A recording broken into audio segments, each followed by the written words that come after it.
So it has taken me a bit of time, but I have finally beat Driver San Francisco. And before you do say it, yes, I kind of did end up taking a bit of time to do this in the aspect of not really doing these story missions or, like flying through them. I probably could have did that, but I was like, you know what? Let me go through and do a lot of the side stuff, like a lot of the different activities. And I just had a wonderful time doing that. But I gotta admit, guys, beating this game in 2025 really does make me miss so many of the aspects of a story-driven racing game. Now, I'm sure a lot of you might be wondering exactly what I do mean by this, guys, but I gotta admit 100%, I had such a great time playing through this game, dude. Now, before you guys do say it, no, I have never played this game ever in the past, and in fact, I'm gonna be real, I did not even really know this game existed back then. Like, I've heard a few things about it here and there, and was like, yeah, I'm not really gonna like a driver game. I don't really like how that game looks or something, you know what I mean? But playing a lot of older racing games recently and kind of just revisiting a lot of them, whether that's going to be every old Need for Speed game. I'm also going to be playing through Underground 2 as well, so I'm looking forward to playing that one as I never did.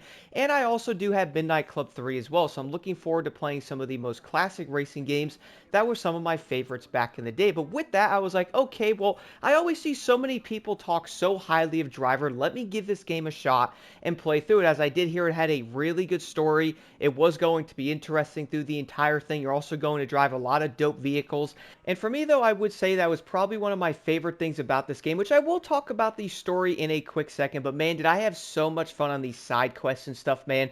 There was so many of them in this game. And I feel like a lot of people might be like, well, Block, some of those will get repetitive. And yeah, I mean, some of them might be similar to each other. You might end up noticing a similarity of like some of the missions you do.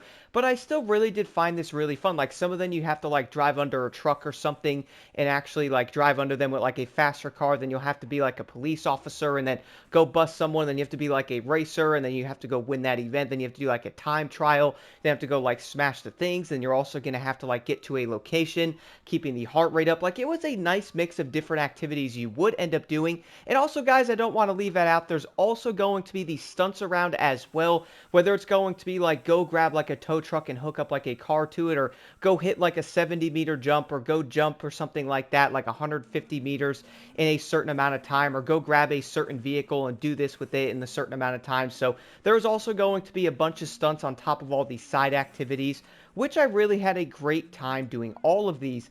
Also, what's really funny about this, though, is some of the missions threw me off guard a bit. Like, I wasn't really expecting some of these to be in the game, but I did find them to be very fun, or also like a different type of thing that you probably wouldn't see in basically any other game. One of which you guys will see in the background is me going to be driving a school bus, and you have to keep the truck itself, or the bus, above 70 miles an hour, or you pretty much would end up causing the bomb to go off, which is kind of odd because I do know there is also going to be a few missions with a semi-truck you have to do this. And this did end up making me think of the movie called Speed with the bus you had to keep above 50 or whatever, or the bomb on it would basically detonate. So it's like, okay, well, this kind of made me think about that. You're going to have to watch out for cars. You have to figure out your route and stuff because it's not going to have like checkpoints everywhere, right? And I'd probably guess that I'm most likely not going to be the only person that when I did end up starting this, I'm like, okay, well, it's probably going to give me every single objective, right? Like how to get there.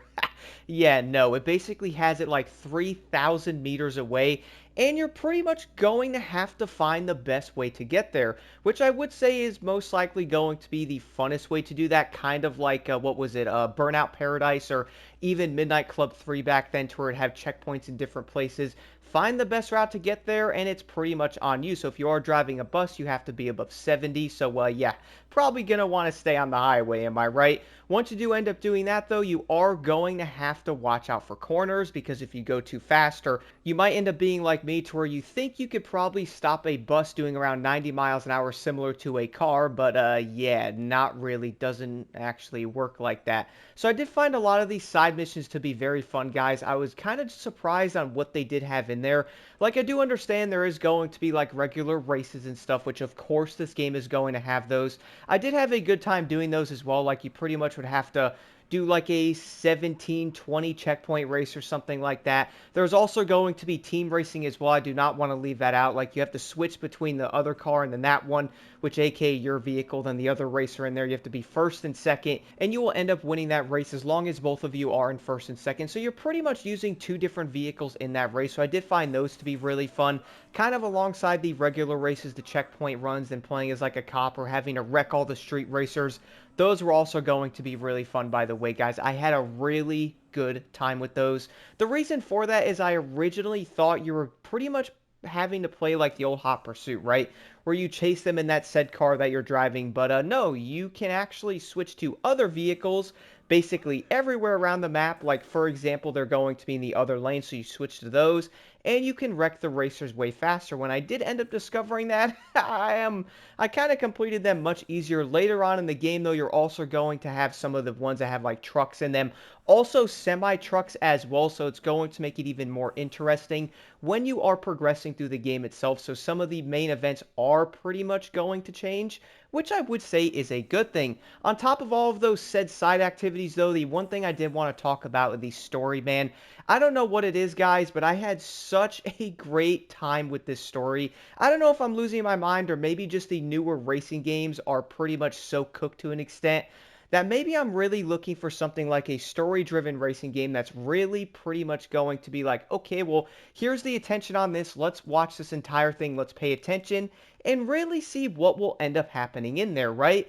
One thing I was thinking about throughout the story was I was like, wait, I'm paying attention in these cutscenes. I'm watching this. I'm listening to it. And this might end up sounding a bit dumb though, but I pretty much found myself looking at every single cutscene, really following along and actually following like what is happening in the game.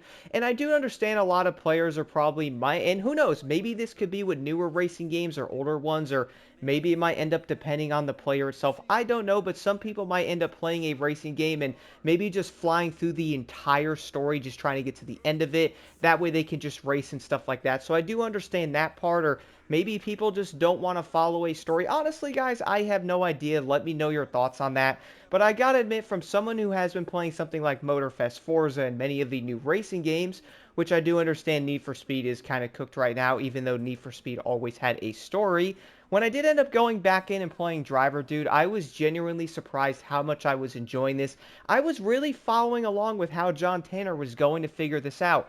This dude is pretty much going to be in a coma, which if you guys haven't played this game, you might want to maybe mute this part, but then again, I feel like people probably want to know what the story is slightly about, and that way maybe they might be like, oh, okay, well, I'm interested now. Like, for example, when going through the story, I was watching the cutscenes, and one part where like all the time froze, I was like, wait, what in the world was happening? So basically, John Tanner was going to be in a nightmare type of thing, and everything was frozen around him, all the vehicles, everything.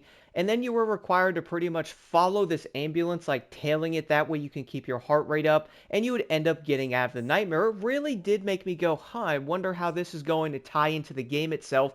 And it turns out it did end up tying into it in multiple different places. On top of that, throughout the story, one thing that really threw me for a loop, dude, not even kidding, was when I did end up finding out that Charles, which is, you know, the main villain of the game, who you are pretty much going after the entire time, he did end up having the same ability as you did. Obviously, you're going to be in a coma, which people find that out. And what's insane, though, is when I was following this entire story, I went, wait, so Charles also has the same ability? Man, that's going to make things even crazier, because you are pretty much going to be, it's like a dream, but it's not in a way. So with that, you would end up mixing in different things into the story that it's really going to make you go, oh, wait, so that's connected, this is connected. I remember the one part to where you had to, I think it was Layla, the like one sniper person, or whatever her name was, you had to go after her, and then she was like, okay, John Tanner. I'm like, wait, what? So she basically knew that the person that was driving the car, which I think his name was Ordell or something like that, was pretty much going to be you, but you were using his body, so I guess Charles did end up knowing about it, and then afterwards you pretty much went after her and then took her down and stuff, so it was going to... Dude, it really does throw you in a loop how they really connected the entire story. Like, I had such a great time following it, and again, guys, I do apologize if some of this is going to maybe spoil the game for you a bit, as if you maybe have never played this. But I was like, wait, so she knows that you're going to be John Tanner? I also remember one of the races to where those two guys that you will encounter a few times throughout the entire story, you basically race for them. Later on in the entire campaign, you're pretty much going to figure out that they will end up being part of Charles as well, which is pretty crazy. But in that one part you were racing, I think it was a Pagani Chingway. I might have said that wrong. Also love that this car was in the game, by the way. Really love seeing that thing. Don't know why it's not in other crew games. Yeah, makes no sense. But either way, though, he was going to be like, keep driving, Tanner. I'm like, wait, so that dude also knows that you're John Tanner? That's just insane. Like, all the dots pretty much connected through the entire story. Also, speaking of that one mission where everything was slowed down, there was going to be another one where basically there was nothing on the entire map. It was just you, bro. There was like a bird's eye view of you driving around as well, trying to figure out where to go. I also messed up a few corners because I didn't actually know where to go. And then right after that, you pretty much had to get to a said location that was over 2,000 meters away with a bunch of SRT-10 Dodge Rams chasing you, dude. It was honestly pretty crazy, and I was struggling a bit. I was pretty much getting wrecked every second when I was trying to get over there. But man, it was such a fun mission. I really had a wonderful time with this one. And there's also another thing I did want to mention in this video. Again, guys, if you haven't played this game, I do apologize for these spoilers because this is pretty much, I guess you could say it is the end of the game, as it pretty much is the end of it. But my goodness, though, the mission where you had to follow, it was basically Charles, or, you know, thought it was at the end of the dream thing before you did end up waking up again. Sorry for the spoilers. But you did end up finding yourself on the highway for the first part of this, and you were pretty much chasing the said Dodge Ram SRT-10 again. But this time, all the cars on the highway itself are then going to shoot toward you, and you have to keep following the Dodge. Not gonna lie, guys, I was having some issues on this mission.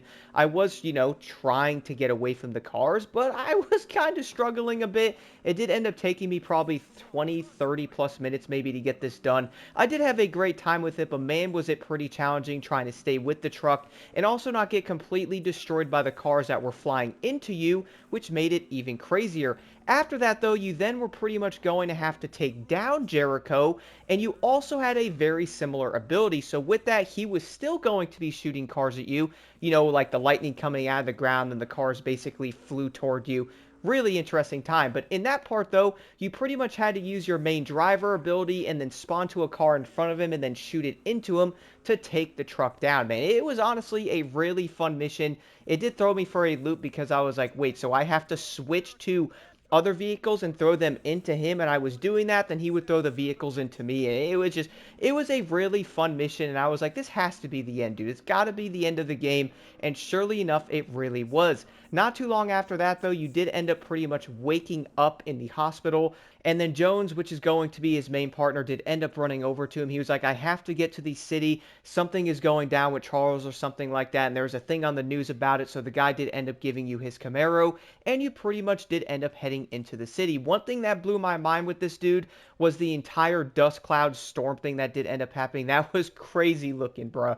And it pretty much looked like an entire dust storm. You were flying down the highway doing 170 miles an hour and pretty much could not see anything. And then it did end up clearing up on your way over to where Jericho was, which for this part, it was going to be a real chase of you going against the Dodge Ram again, but this time it really was going to be Charles. I gotta admit, guys, I don't think I've sat on like a story like this in a very long time, to where I was pretty much into it the entire time I was playing the game. A lot of this game is not just going to be the story either. Like, I love the way the driving is, the entire vehicle variety, which I am going to touch on that in a video coming up, so do stay tuned for that. If you did want to drive something like a rally car, we have that. If you wanted to drive something like a garbage truck, we have that. A semi-truck, different pickup trucks, also sports cars and different things as well. Muscle cars, man, there was a huge mix. On top of the entire story and all of the activities, this game was honestly fantastic. I loved it. And that really made me question something else, which I did talk about in that other video. How in the world did Ubisoft publish games like this to what we are going to pretty much have now? Anybody else kind of think about that a little bit? Do let me know your thoughts on Driver San Francisco in the comments below. And as I did mention earlier, playing through this game in 2025 and completely beating the entire campaign, my goodness, I kind of want story-driven racing games to make a comeback at this point.